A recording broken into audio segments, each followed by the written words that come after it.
Hello बच्चों, कैसे हैं आप लोग। आप सभी का स्वागत है बंसी क्लासेस नीट के अंदर। आज हम यहाँ पर आपका री नीट का पेपर डिस्कस करने जा रहे हैं, ठीक है, जो आपका 23 जून 2024 को हुआ था।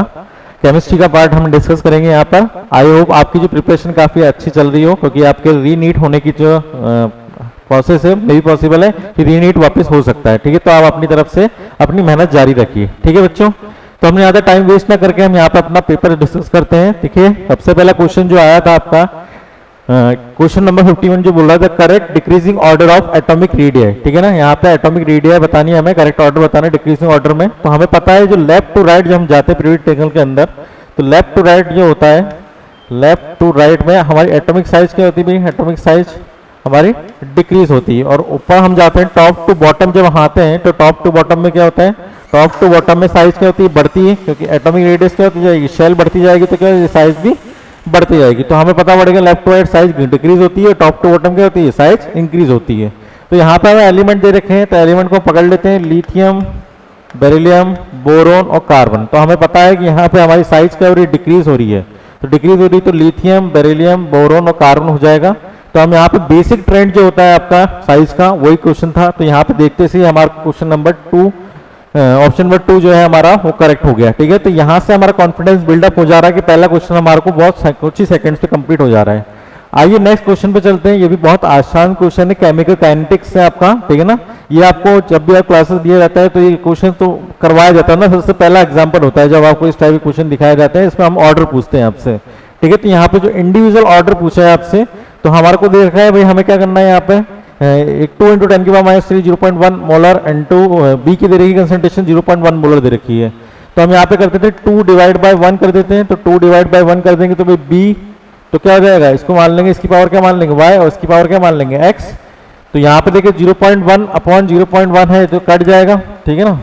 तो ये तो क्या हो गया, ये तो खत्म हो गया। यहाँ पे ये क्या हो जाएगा, यहाँ पे 0.2 है, तो 2/1 करेंगे तो 0.2/0.1। और यहाँ पे हमारे को दे रखा है 4 × 10⁻³ दे रखा है, ठीक है ना। तो -3 दिखा है, ये कितना रखा है 2 × 10⁻³ दे रखा है।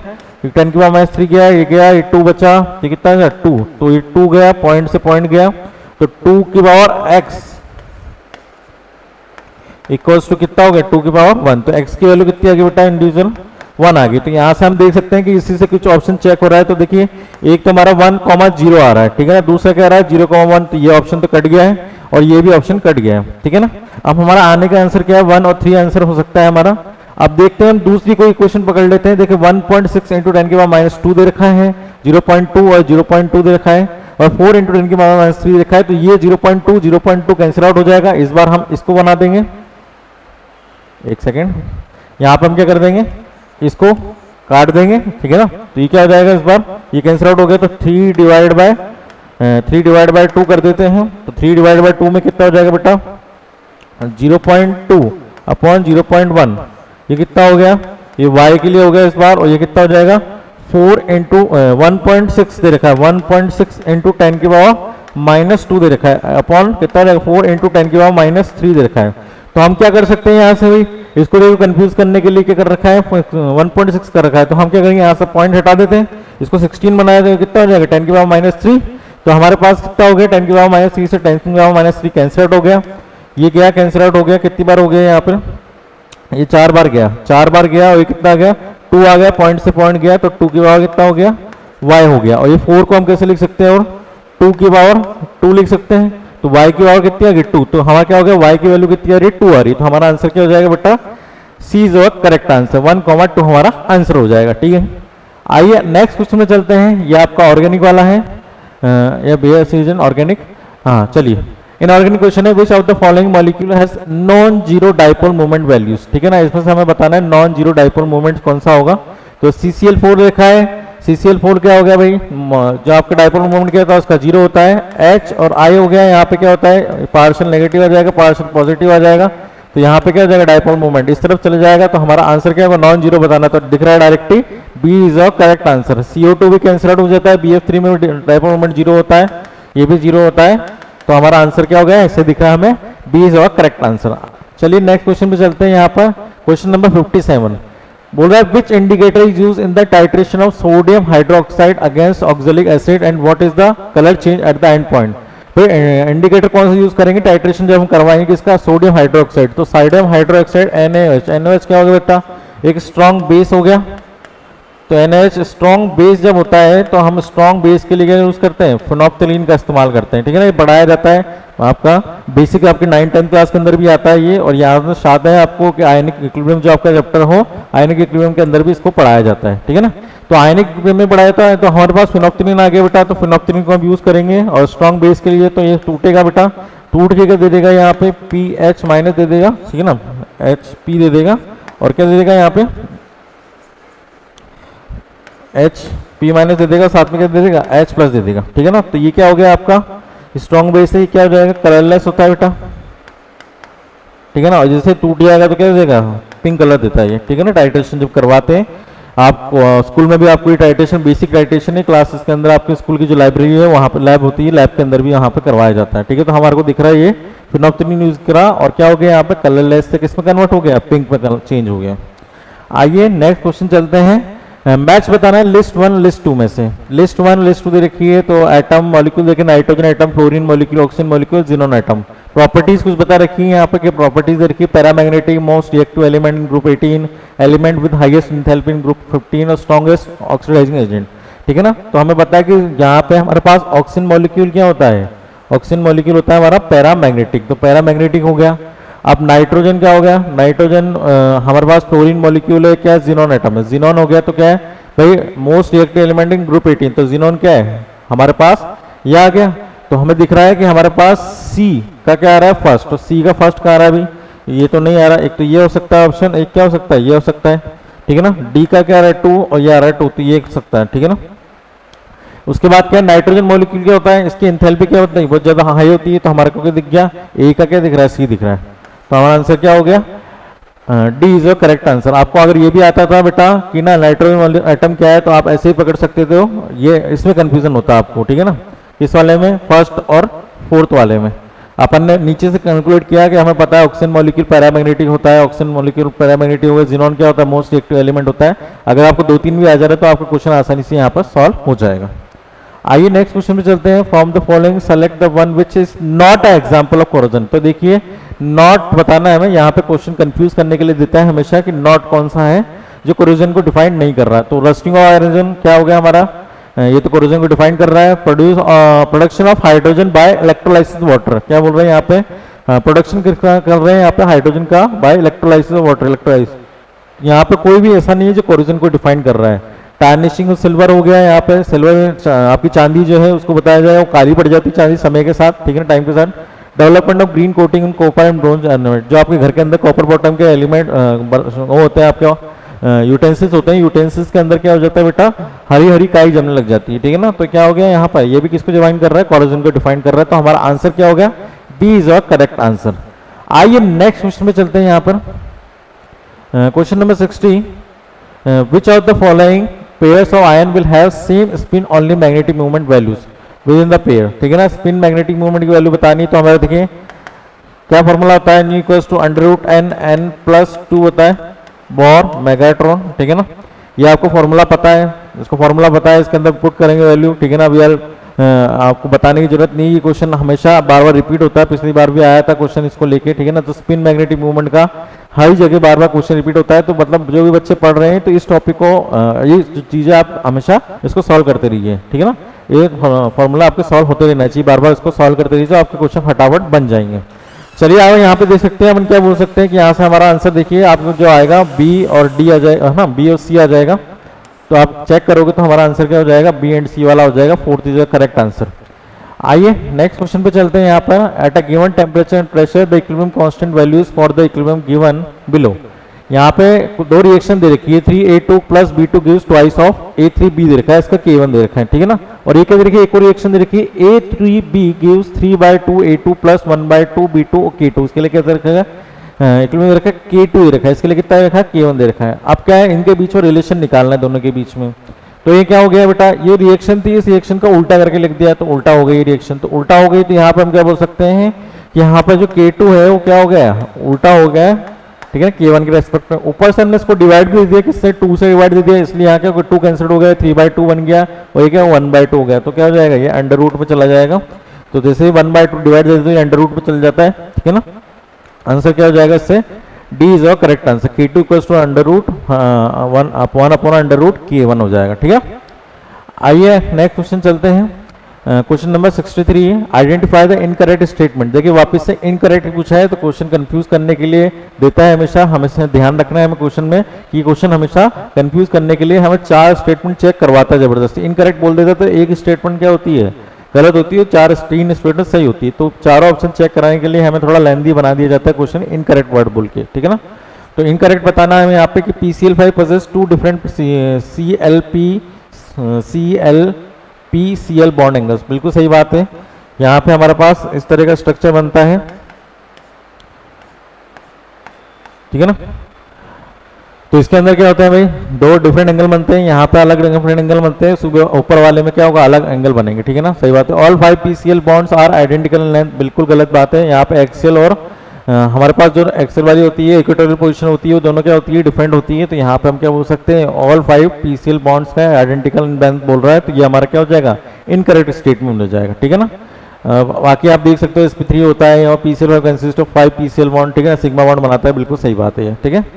आइए नेक्स्ट क्वेश्चन में चलते हैं। Choose the correct statement for the work done in the expansion and heat observed और released when 5 litre of an ideal gas at 10 atmosphere pressure isothermally expands into vacuum until volume is 15 litre. क्या बोला है, work done वगैरह का पूछा है, heat observe कितना release किया, 5 लीटर आपको यहाँ पे दे रखा है, एक्सपांशन हो रहा है, ठीक है ना, और 10 एटमॉस्फेयर प्रेशर बना रखा है, आइसोथर्मली हो रहा है। पर ये देखिए किसमें बोल रहा है, वैक्यूम के अंदर बोल रहा है। तो वैक्यूम में बताया कि वैक्यूम के अंदर सभी चीजें क्या हो जाती है, हीट भी आपकी 0 हो जाएगी और वर्क डन भी क्या हो जाएगा, 0 हो जाएगा, ठीक है ना। तो Q 0 होता है और W भी 0 होता है। तो हम यहाँ से क्या बोल सकते हैं, बोले क्या बोला, सी बोल रहा है work done will be 0 and heat will also be 0। तो क्या हो जाएगा हमारा, सी इज करेक्ट आंसर, ठीक है। आंसर क्या आ जाएगा बेटा, सी हमारा करेक्ट आंसर आ जाएगा। आइए नेक्स्ट क्वेश्चन चलते हैं। Which of the following set of ion act as oxidising agent. तो सबसे पहले हम बात करें ऑक्सीडाइजिंग एजेंट होता क्या है भाई। ऑक्सीडाइजिंग एजेंट मतलब क्या होता है, oxidises others and reduce itself. तो क्या करेगा भाई, अपने आप को जो रिड्यूस कर देगा और बगल वाले को क्या कर देगा, ऑक्सीडाइज कर देगा, ठीक है ना। तो मतलब अपने आप को रिड्यूस करेगा, जो अभी हायर ऑक्सीडेशन स्टेट में जो दिख रहा है आपको, अपने आप को रिड्यूस करके क्या जाएंगे, लोअर ऑक्सीडेशन स्टेट में चल जाएंगे। तो देखिए ये दोनों हायर ऑक्सीडेशन स्टेट में +4 ये +3 में है, ये +2 में है, ये क्या है U+2 पे, Tb+4 में। तो ये क्या हो जाएंगे, ये यहाँ पे अपने आप को क्या कर रिड्यूस कर देंगे, इससे क्या है Cgm+3 बन जाएगा, ठीक है ना, ऐसे Tb बन जाएगा, ठीक है। तो हमारा आंसर क्या हो जाएगा, first is the correct answer. आइए नेक्स्ट क्वेश्चन में चलते हैं। The UV visible absorption band in the spectra of lanthanide ions are x। UV absorption band से स्पेक्ट्रा ऑफ लेंथेनेड आयंस क्या है, x मानेंगे, probably because of the excitation of electron in involving y the x and y respectively, ठीक है ना। तो excitation electron involving y, excitation किसमें involve कर रहे हैं यहाँ पे, इलेक्ट्रॉन का y के अंदर, ठीक है। तो y क्या हो सकता है यहाँ पे, देखिए यूवी विजिबल एब्जॉर्प्शन बैंड क्या होता है, एक बहुत ज़्यादा नैरो होती है, ठीक है ना। और किसके अंदर एब्जॉर्प्शन होता है यहाँ पे, इलेक्ट्रॉन का एक्साइटेशन होता है f ऑर्बिटल के अंदर होता है। तो हम क्या बोल सकते हैं, हमारा आंसर क्या हो जाएगा, D is correct, sorry B is correct answer, ठीक है। इथाइलिन डाइअमाइन टेट्रा एसीटेट, ठीक है ना, इथाइलिन डाइअमाइन टेट्रा एसीटेट है, ठीक है, EDT है। तो क्या हो जाएगा इसके अंदर, कितना बनाता है ये बनाता है हेक्साडेंटेड लिगेंड बनाया जाता है। जब आपको क्लासेस के अंदर पढ़ाया गया है, तो क्लासेस के अंदर बताया गया है क्या होता है, ये 21/-4 होता है, 6 तरह से क्या बना सकता है, लिगेंड फॉर्म कर सकता है, ठीक है ना। बहुत ही आसान क्वेश्चन है, क्लासेस के अंदर कराया हुआ क्वेश्चन है। The amount of glucose required to prepare 250 ml of 1/20 aqua solution, molar mass of glucose दे रखा है, ठीक है ना। तो बेटा यहाँ पे हमें दे रखा है कि m/20, यहाँ पे क्या दे रखी है, मोलरिटी दे रखी है, मोलरिटी दे रखी है, तो कितना हो जाएगा बेटा, 1/20 हो जाएगा। गिवन मास पूछा है हमें, इंटू 1000 अपॉन कितना हो जाएगा, ग्लूकोज के लिए बोला है 180 हो जाएगा, और यहाँ पे 250 ml में बोला है, तो 250 हो गया, ये कैंसिल आउट हो गया, 4 टाइम चला गया, इस 0 से 0 चला गया, है ना। ये 2 से चला गया 18, कितनी बार में गया 9 बार में। तो यहाँ पर W इक्वल्स टू कितना आ गया, 9/4 यानी कि 2.25 ग्राम आ रहा है, ठीक है ना। तो आंसर क्या हो जाएगा हमारा, ए इज करेक्ट आंसर, ठीक है ना, ये हमारा करेक्ट आंसर हो गया। आइए नेक्स्ट क्वेश्चन में चलते हैं। यहाँ पर question number 71, identify the incorrect statement. देखिए वापस से बोला है इनकरेक्ट बताना है, ठीक है ना। तो हमें चारों स्टेटमेंट को चेक करना पड़ेगा। तो एसिडिक स्ट्रेंथ ऑफ HX, ठीक है। एसिडिक स्ट्रेंथ मतलब क्या होगा, जो H+ आसानी से छोड़ देगा वो क्या होगा, क्या शो करेगा, वो एसिडिक स्ट्रेंथ ज़्यादा अच्छी होगी। तो यहाँ पे देखिए HF, HCl, HBr, HI, तो हमें पता है कि H और F की साइज क्या होती है, नियरली सेम होती है। तो नियरली सेम होगी तो क्या होगा, बहुत अच्छे से इसको एक दूसरे से पकड़ के रखेगा तो आसानी से H+ देगा नहीं। पर इसने क्या बोला, एसिडिक स्ट्रेंथ की सबसे ज़्यादा, हमें क्या करना पड़ेगा, ये उल्टा है, ये क्या होगा, इस तरह से होगा। तो ये गलत दे रखा है। जो आसानी से H+ दे दे वो क्या होगा, आयोडीन की साइज बड़ी है ना, मोटा मियाँ है, मोटा है। यहाँ पे H का छोटा है, तो छोटा है क्या अगर आसानी से छूट जाएगा वहाँ से, ठीक है ना। तो साइज क्या है, वो मोटू पतलू हो गए, बहुत ज़्यादा पतला सा हो गया, आसानी से छूट जाएगा आयोडीन के एस्पेक्ट में, तो आसानी से छूट जाएगा। तो एसिडिक स्ट्रेंथ किसकी सबसे ज़्यादा है, HI की हो जाएगी, ठीक है।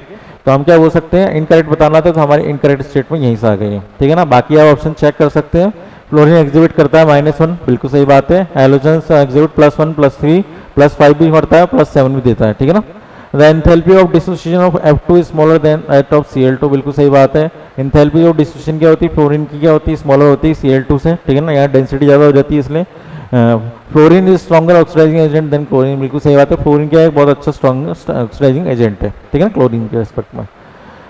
For the reaction in equilibrium, यहाँ पर रिएक्शन दे रखी है इक्विलिब्रियम में, तो डेल्टा एच दे रखा है, -Q दे रखा है, डेल्टा Ng भी निकाल लेते हैं। डेल्टा Ng भी क्या हो जाएगा बेटा, 2 - 4 गैसेस वाले एलिमेंट है, यहाँ पे 2, ये भी 3 और कितना है 1 है, तो 2 - 4 हो जाएगा, कितना हो जाएगा, -2 आ रहा है। डेल्टा H क्या हो रहा है, -Q आ रहा है, तो ये क्या होगी, रिएक्शन एक्सोथर्मिक हो गई, ठीक है ना। एक्सोथर्मिक हो गई तो हमें पूछा फेवरेट कौन सा होगा, फॉरवर्ड डायरेक्शन में जाने के लिए। तो फॉरवर्ड डायरेक्शन में आने के लिए क्या होना चाहिए, हमारे पास हाई तो प्रेशर होना चाहिए और क्या होना चाहिए, टेम्परेचर क्या करना पड़ेगा, ऑलरेडी एक्सोथर्मिक, तो टेम्परेचर को लो करना पड़ेगा।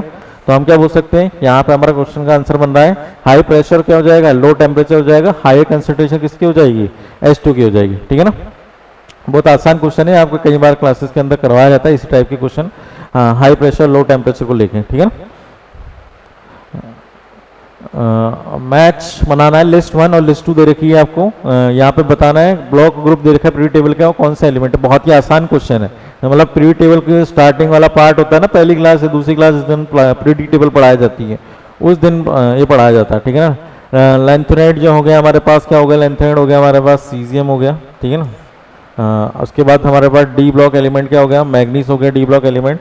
एस ब्लॉक क्या हो गया, सीजियम हो गया, और पी ब्लॉक क्या हो गया, 2 हो गया, ठीक है ना। तो इसके बेसिस से हम क्या बोल सकते हैं, ए का 1 आ रहा है, सभी में 1 आ रहा है। उसके बाद बी का जो आ रहा है हमारा 4th आ रहा है, तो बी का 4th इसमें भी आ रहा है और इसमें भी आ रहा है। उसके बाद सी का क्या आ रहा है हमारा, सी का 2 आ रहा है, सी का 2 आ रहा है, डी का कितना आ रहा है, 3 आ रहा है। तो हमारा आंसर क्या हो जाएगा, सी इज द करेक्ट आंसर, ठीक है। आइए नेक्स्ट क्वेश्चन में चलते हैं। Which one of the following is not an एम्बीडेंटेड linkage. एम्बीडेंटेड linkage कौन सा नहीं है, मतलब कौन लिंकेज नहीं बनाता है, तो लिंकेज कौन नहीं बनाता भाई, C2O4 - 2, तो बिल्कुल सही आंसर है भाई। दो तरफ से लिंकेज नहीं बनाएगा, यहाँ पे सल्फर से ही बनाएगा, नाइट्रोजन से बनाएगा तो नाइट्रोजन ऑक्सीजन से बनाएगा, तो सल्फर से कार्बन से बनाएगा तो नाइट्रोजन से बनाएगा।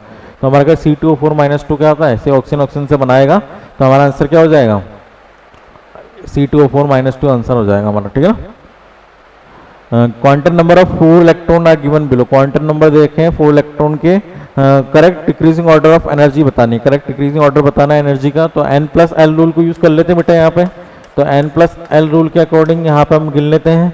ये कितना हो रहा है, 4 + 2 कितना हो रहा है, 6 हो रहा है, 3 + 2 कितना आ रहा है, 5, 4 + 1 कितना आ रहा है, 5, और 3 + 1 कितना आ रहा है, 4 आ रहा है। तो यहाँ पे हमारा क्या होगा, सबसे ज़्यादा क्या हो जाएगा, फर्स्ट हो जाएगा। उसके बाद हमारे को देखा है कि N की वैल्यू ज़्यादा होना चाहिए, तो N की वैल्यू 4 और 3 में किसकी ज़्यादा होगा, 3 की वैल्यू 1 आ जाएगा, उसके बाद 3 आ जाएगा, उसके बाद कितना है 2 आ जाएगा, उसके बाद कौन बच रहा है, 4 आ जाएगा। तो इससे चेक कर लीजिए 1 3 2 4, तो हमारा आंसर क्या हो जाएगा बेटा, 20 है करेक्ट आंसर, ठीक है।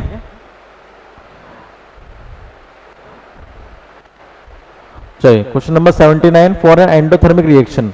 एंडोथर्मिक रिएक्शन के लिए यहाँ पे एंडोथर्मिक मतलब क्या हो गया भाई, पॉजिटिव, ठीक है ना। पॉजिटिव हो गया तो एंथैल्पी ऑफ रिएक्शन क्या हो जाएगी, पॉजिटिव हो जाएगी। और हमें पता है कि क्या होती है, डेल्टा H किसके बराबर होता है, QP के, ठीक है ना। यहाँ पे क्या जब प्रेशर को कर दिया हमने QP के बराबर हो गया, तो ये भी पॉजिटिव होना चाहिए, और डेल्टा H R भी क्या होना चाहिए, पॉजिटिव होना चाहिए। एंडोथर्मिक रिएक्शन है तो पॉजिटिव होना चाहिए, तो ये क्या हो जाएगा, ये पॉजिटिव दे रखा है और QP क्या देखा, पॉजिटिव दे रखा है। तो इसके बेसिस से हमारा आंसर क्या हो रहा है, B और D वाला आंसर आ रहा है। तो आंसर क्या हो जाएगा, A is the correct answer, ठीक है ना, first is the correct answer. आइए नेक्स्ट क्वेश्चन में चलते हैं। 1 gram H2 has same number of molecule as N, मतलब बहुत ही आसान क्वेश्चन दे रखा है बेटा, ठीक है ना। मतलब क्या होता है, मोल कंसेप्ट पढ़ाया जाता है, जब स्टार्टिंग में आपको बताया जाता है मोल निकालना, तो ये ग्राम दे रखा है, डिवाइड बाय कितने हैं, हाइड्रोजन का मास 2 हो गया, नंबर ऑफ पार्टिकल निकालने किससे मल्टीप्लाई कर देंगे, Na से मल्टीप्लाई कर देंगे, तो 1/2 Na के बराबर बताना है।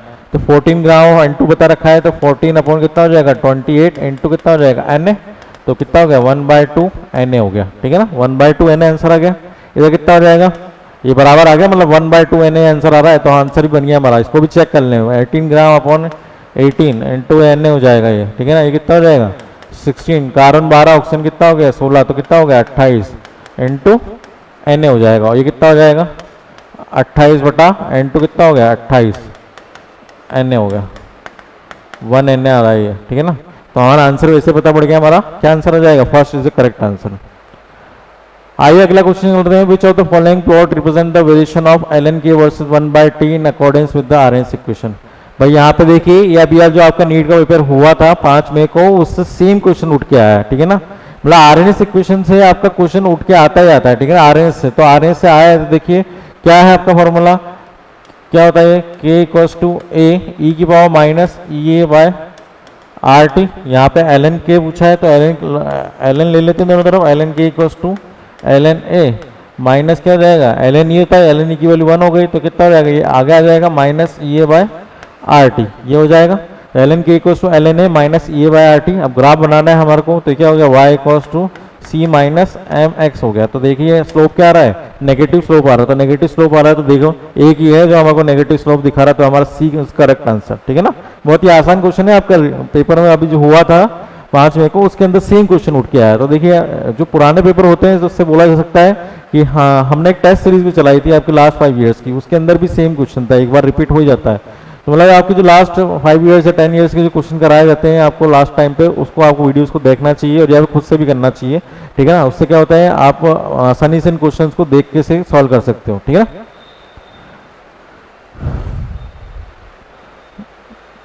चलिए, the oxidation state not shown, देखे पेपर के अंदर देखिए, ध्यान देखिए, बार बार नॉट पे पूछा जा रहा है, ठीक है ना। शॉन नहीं बोल रहा है कि शॉन क्या करेगा, ये क्या बोल रहा है, नॉट शॉन, ठीक है ना। नॉट या फिर इनकरेक्ट या फिर गलत बताना, मतलब गलत के लिए ज्यादा पूछता है, तो हमें इससे क्वेश्चन क्या हो जाता है, सारे ऑप्शन चेक करने होते हैं, तो ध्यान से चेक करने हैं हमें। MnO4 -2 बताना है, Mn पे 4 बताना है, तो ऑक्सीजन में कितना होता है बेटा -2 होता है, तो कितना हो जाएगा x4 -2 इंटू -2, तो कितना हो गया -8 उधर जाएगा, तो कितना हो जाएगा +8 +8 -2 कितना हो गया +6 आ रहा है, +6 आ गया। इधर ऐसे निकालेंगे, कितना हो जाएगा -8 उधर जाएगा +8 -1 हो गया, तो कितना हो जाएगा +7 हो गया, इधर क्या -4 आ रहा है, उधर जाएगा +4, तो कितना हो जाएगा +4 हो जाएगा। तो देखिए क्या आ रहा है, नॉट शोन, तो +6 तो आ रहा है भाई, +6 भी आ रहा है, +7 भी आ रहा है और +4, तो कौन नहीं आ रहा, बी और +2 और +3 नहीं दिखा रहा, बी और ई कौन सा ऑप्शन आ रहा है। देखिए हमारा आंसर क्या हो जाएगा बेटा, डी इज और करेक्ट आंसर, 4 हमारा करेक्ट आंसर हो जाएगा, ठीक है। आगे बोल रहा है question number 85, given below are 2 statement, 2 statement दे रखी है। Balmer spectral line of for hydrogen atom with lowest energy located at 5/36 RH, ठीक है ना। RH का हाइड्रोजन कांस्टेंट है आपका, तो बिल्कुल सही बात है। लाइनमैन के बाद कौन होती है, बाल्मर होता है, तो उसके बाद 1/λ = RH/z², ठीक है ना। Z क्या हो गया आपका एटॉमिक नंबर हो गया, 1/n1 का स्क्वायर माइनस 1/n2 का स्क्वायर, ये फॉर्मूला लगेगा। RH ये Z का स्क्वायर, हाइड्रोजन के लिए बोलेगा तो 1 लगाएंगे जो भी लगाना है। अब यहाँ पे 1/n1 किसके लिए, लाइमन के बाद कौन आती है, बाल्मर दूसरे नंबर वाली होती है, तो बाल्मर हो गई, तो क्या हो जाएगा 2 का स्क्वायर, इधर कितना हो जाएगा 3 का स्क्वायर, ठीक है ना। तो कितना हो जाएगा 2 का स्क्वायर 4, इधर हो जाएगा 3 का स्क्वायर 9, ठीक है ना। तो उसको हम आगे फर्दर सोल्व करेंगे, तो कितना आ जाएगा बेटा, ये आ जाएगा यहाँ पे कितना हो जाएगा, ये इधर आ जाएगा 9, इधर आ जाएगा 4, इधर आ जाएगा कितना 9 × 4 36 आ जाएगा, ठीक है ना। तो इसको आगे सॉल्व कर देंगे फर्दर, तो 1 कितना जाएगा 5/36 आ जाएगा, ठीक है। तो ये आ रहा है, बिल्कुल सही बात है। तो स्टेटमेंट 1 क्या होगी, करेक्ट होगी आपकी, ठीक है ना। स्टेटमेंट 2 बोल रहा है when the temperature of black body increases, जैसे टेम्परेचर बढ़ाएंगे ब्लैक बॉडी का, the maximum of the curve intensity versus wavelength shift to shorter wavelength, बिल्कुल सही बात है। ये आपको पढ़ाया जाता है, ठीक है ना। थर्मोडायनेमिक्स इसके अंदर, थर्मोडायनेमिक्स के अंदर भी आ जाता है ये, कई बार आपको केमिकल काइनेटिक्स के अंदर भी पढ़ाया जाता है, ठीक है ना। आपका गैसियस स्टेट एक चैप्टर था, उसके अंदर भी इसको पढ़ाया जाता है, जो हट चुका है अब, ठीक है, उसके अंदर भी पढ़ाया जाता था ये ग्राफ कैसे बनता है भाई, इस तरह से ग्राफ बनता है, ठीक है ना। ये T1 टेम्परेचर के, जैसे हम टेम्परेचर बढ़ाते हैं तो टेम्परेचर बढ़ाने की वजह से ग्राफ का स्लोप क्या हो जाता है, नीचे आ जाता है T2, ठीक है ना। तो ये आपका ग्राफ हो जाता है। तो ये सही बात है कि जैसे हम टेम्परेचर बढ़ाते हैं ब्लैक बॉडी की तो इंक्रीज करते हैं मैक्सिमम कर्व क्या हो जाता है, शिफ्ट टू शॉर्टर वेवलेंथ, क्या हो जाएगा, वेवलेंथ क्या हो जाती है, ये वेवलेंथ हो गई आपकी, ये वेवलेंथ कुछ इतनी थी T1 पे और वेवलेंथ क्या हो गई, छोटी हो गई है, ठीक है। तो यहाँ पे हम क्या बोल सकते हैं, स्टेटमेंट 1 भी सही है, स्टेटमेंट 2 भी सही है, तो हम क्या बोल सकते हैं, बोथ स्टेटमेंट 1 स्टेटमेंट 2 क्या हो गई हमारी, ट्रू हो गई, ठीक है। आइए नेक्स्ट क्वेश्चन में चलते हैं। यहाँ पर आइडेंटिफाई इनकरेक्ट स्टेटमेंट, ठीक है, आइडेंटिफाई कर रहा है। वापस से देखिए, इनकरेक्ट स्टेटमेंट के लिए पूछा है बेटा, तो इनकरेक्ट स्टेटमेंट बोल रहा है PET3 and AsPS3 as a ligand can form D pi bond with transition metal. बिल्कुल सही बात है। P और फॉस्फोरस और आर्सेनिक जो हो गया आपका, ठीक है ना, सॉरी एसिटाइन हो गया, ये क्या हो गया, ये आपके क्या है बेटा, डी ब्लॉक के अंदर आते हैं, मतलब ये आते हैं इसके अंदर डी ऑर्बिटल प्रेजेंट होती है, ठीक है ना। जो आपका सेकंड पीरियड होता है, सेकंड पीरियड के अंदर ही नहीं होता है डी ऑर्बिटल, बाकी जब जितने भी एलिमेंट होते हैं इनके डी ऑर्बिटल भी होती है, एफ और नीचे से आओगे तो एफ ऑर्बिटल भी चालू हो जाती है, ठीक है ना। तो डी ऑर्बिटल प्रेजेंट होती है, तो डी ऑर्बिटल प्रेजेंट होती है तो वहाँ पे क्या बनाएंगे, आसानी से डी पाई बॉन्ड बना लेंगे, बिल्कुल सही बात है। The NN single bond is an stronger as the PP single bond. N और N जो सिंगल बॉन्ड है वो क्या बोल रहा है, स्ट्रॉन्गर बोल रहा है किससे, P सिंगल बॉन्ड से। तो देखिए P आपका कुछ इस तरह से बनता है, ठीक है ना। तो ये क्या होता है बेटा, ये ज्यादा स्ट्रॉन्गर होता है P4 जो होता है आपका ना, और यहाँ पे क्या होता है N2 होता है, तो N3 ज्यादा स्ट्रॉन्ग होता है, पर N single bond single N है, ठीक है ना, सिंगल बॉन्ड वाला स्ट्रॉन्गर नहीं होता। P सिंगल बॉन्ड जो होता है, P4 जो होता है वो ज्यादा स्ट्रॉन्गर होता है, ठीक है। तो हम क्या बोल सकते हैं, हमारा आंसर क्या हो जाएगा, इनकरेक्ट बताना, तो हम आंसर क्या हो जाएगा, B जो करेक्ट आंसर, ठीक है। चलिए आगे चलते हैं। मैच करना है यहाँ पे, मैच लिस्ट 1 देखिए, ठीक है। आपको टेस्ट बताया गया था, एंड में आपको सिलेबस जो ऐड किया गया था उसी के बेसिस पे यहाँ पर, ठीक है ना। तो लेग टेस्ट जो होता है, लेग टेस्ट क्या देता है बेटा, लेग टेस्ट हमारा एल्यूमिनियम +3 देता है, ठीक है। तो हमारा आंसर क्या हो जाएगा, देखिए पहला जिसको आ गया उससे करेक्ट आंसर आ जा रहा है। एक आंसर क्या हो जाएगा, एल्यूमिनियम +3 देता है यहाँ पे। लेग टेस्ट किस लिए जाता है, एल्यूमिनियम +3 के लिए जाता है। ब्राउन रिंग टेस्ट, ठीक है ना, बहुत ही फेमस टेस्ट है ब्राउन रिंग टेस्ट। तो ब्राउन रिंग टेस्ट किसके लिए हो गया, NO3- के लिए हो गया, ठीक है ना। तो देखिए सभी में ब्राउन रिंग सभी को बढ़ाया जाता है और ब्राउन रिंग बार बार सभी ऑप्शन में सेम कर दिया गया, ठीक है ना। मतलब ऑप्शन ही आपको, अगर ब्राउन रिंग आपने पढ़ा हुआ है तो ब्राउन रिंग से आप आंसर नहीं निकाल सकते थे, ठीक है ना, क्योंकि ब्राउन रिंग टेस्ट जो बहुत ज़्यादा फेमस हो चुका है, ठीक है ना। तो यहाँ पे हो जाएगा B का 4 हो गया आपका। ये क्या हो रहा है, नेशनल रिएजेंट जो आपको पढ़ाया जाता है, ये भी पढ़ाया जाता है, NH4+ के लिए हो गया।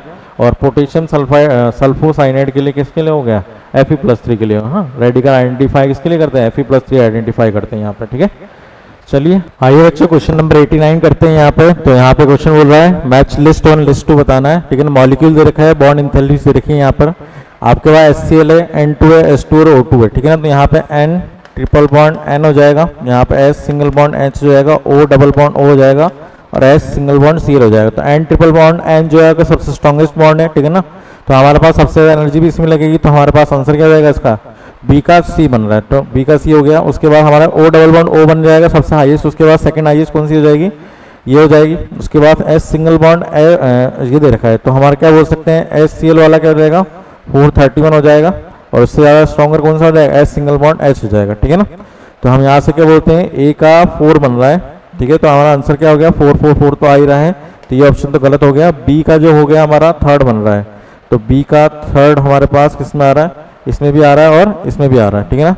उसके बाद C का हमारा 1st आ रहा है, C का 2nd आ रहा है, तो आंसर क्या हो जाएगा हमारा D इज करेक्ट आंसर, ठीक है। आइए अगला क्वेश्चन करते हैं। Standard cell potential of the following cell देखा है, यहाँ पे कितना लिखा है, 0.32 वोल्टेज रखा है। कैलकुलेट स्टैंडर्ड गिब्स की एनर्जी बतानी है, तो डेल्टा G0 बताना है, यानी कि तो कितना हो जाएगा -NF E0 सेल हो जाएगा, ठीक है ना। अब डेल्टा Zn+2 जा रहा है, Fe+2 से Fe जा रहा है, तो यहाँ पे कितने का चेंज आएगा, 2 का चेंज आएगा। F की वैल्यू कितनी रखी बेटा, 96487 दे रखी है। E0 की वैल्यू कितनी रखी है, 0.32 वोल्टेज रखी है, ठीक है ना। इसको हम सॉल्व करेंगे, ठीक है। उसको 1000 मान लो, 1000 इंटू 2 कितना हो जाएगा, 2000 सॉरी 1 लाख मान लो उसको, 1 लाख इंटू 2 कितना हो जाएगा, 2 लाख हो जाएगा। 2 लाख इंटू 3 कितना हो जाएगा, 6 लाख, यानी कि 6 लाख के आसपास 6 के आसपास आएगी वैल्यू। तो माइनस में दे रखी है, तो माइनस में आ रहा है, तो आंसर क्या हो जाएगा बेटा, -61.75 आ जाएगा, ठीक है ना। आपको क्वेश्चन लिखा है FC valence of colourless gas दे रखी है, गैस बतानी है, एनाइन डिटेक्ट करना है आपको यहाँ पर, ठीक है। तो एफसी वैलेंस ऑफ कलरलेस बतानी है आपको गैस, तो हमारे पास क्या हो जाएगा, ये कौन सी गैस है, FC valence of colourless gas CO2 हो गया। ये क्या होता है हमारे को, गैस पे स्मेल ऑफ रोटन स्मेल किसमें आती है, सल्फाइड में आती है। और यहाँ पे गैस पे पंजेंट स्मेल किसकी आती है, SO2 की हो गई। और यहाँ पे क्या हो जाएगा, ब्राउन फ्लेम्स की बनाएगा NO2 माइनस। तो हमारे पास क्या हो जाएगा, डी का फर्स्ट, तो डी का फर्स्ट आ रहा है, SO2 आ जाएगा, क्या आ जाएगा, फोर्थ आ जाएगा। तो हमारा फोर्थ आ रहा है, तो ये फोर्थ आ रहा है, 1 आ रहा है, ठीक है। तो हम यहाँ से क्या बोल सकते हैं, ए का सेकंड आ रहा है, बिल्कुल सही बात है, ए का सेकंड आ रहा है, और सल्फाइड क्या हो जाएगा, थर्ड हो जाएगा। तो हमारा बी का क्या हो जाएगा, सी हो जाएगा। तो आंसर क्या हो जाएगा, ए का 2, बी का 3, सी का 4, डी का 1 हो जाएगा। आइए नेक्स्ट क्वेश्चन पे चलते हैं बेटा, ठीक है ना। रेशियो बताना है सॉल्बिडिटी ऑफ AgCl, है ना, 0.1 मोलर KCl दे रखा है यहाँ पर।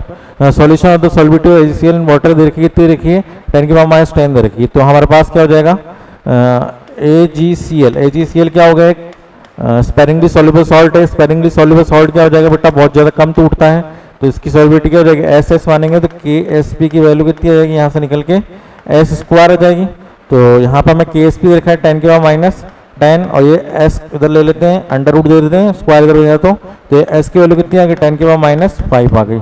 अब बोल रहे हैं यहाँ पे क्या हो रहा है, हमने किसको ऐड किया है, KCl को ऐड किया है। तो KCl हाँ AgCl था, Ag प्लस Cl माइनस, ये S सॉल्युबिलिटी, KCl टूटेगा, K प्लस देगा और क्या देगा, Cl माइनस, ये 0.1 मोलर है, 0.1, तो ये क्या आ जाएगा, कॉमन आयन इफेक्ट लग गया, तो ये कितना हो जाएगा, S हो जाएगा, प्लस कितना हो जाएगा, S प्लस 0.1।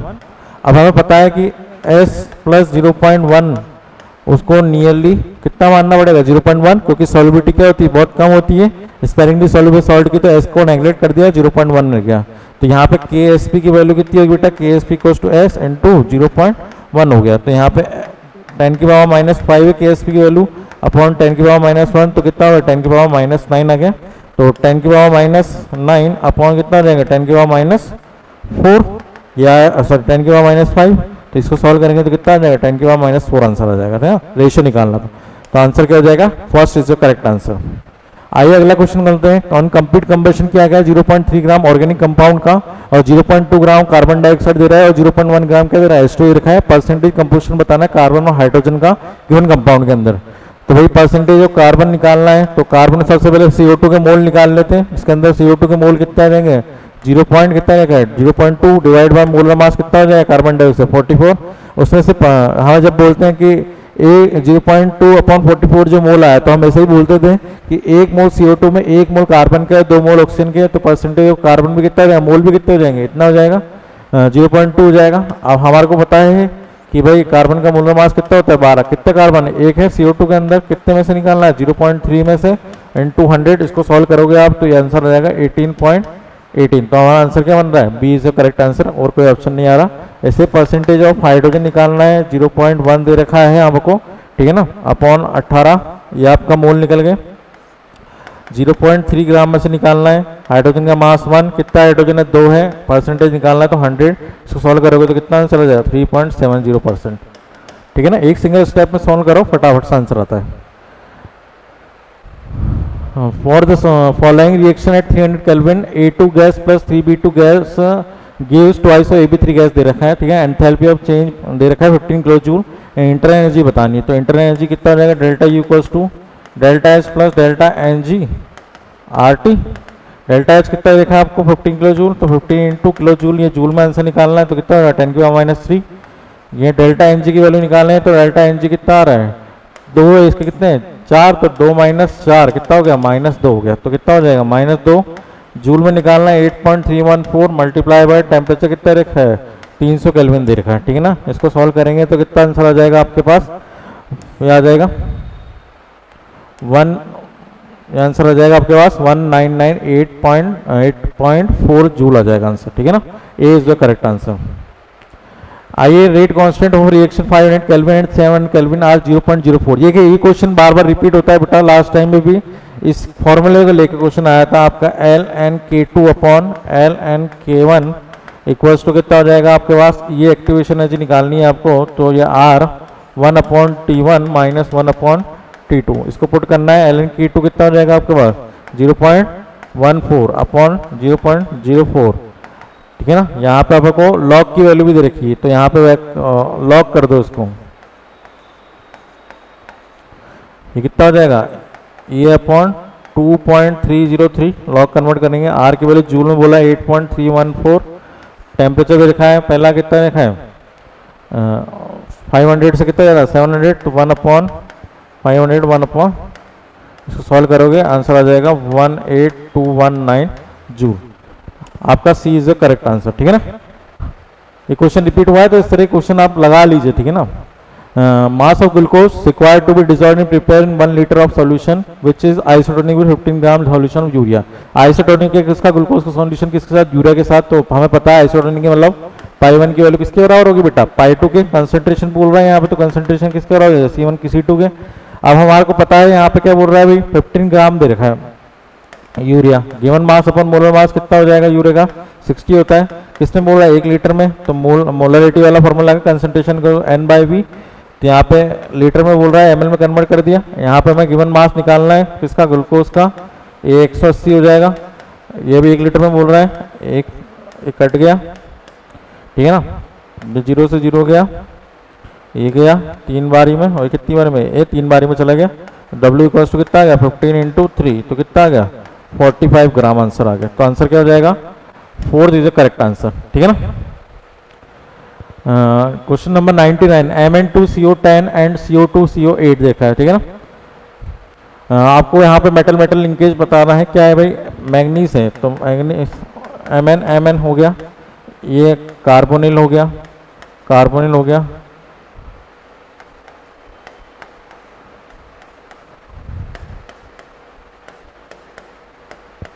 स्ट्रक्चर बना लेते हैं कार्बोनिल का, ये स्ट्रक्चर बन गया कार्बोनिल का, ठीक है ना।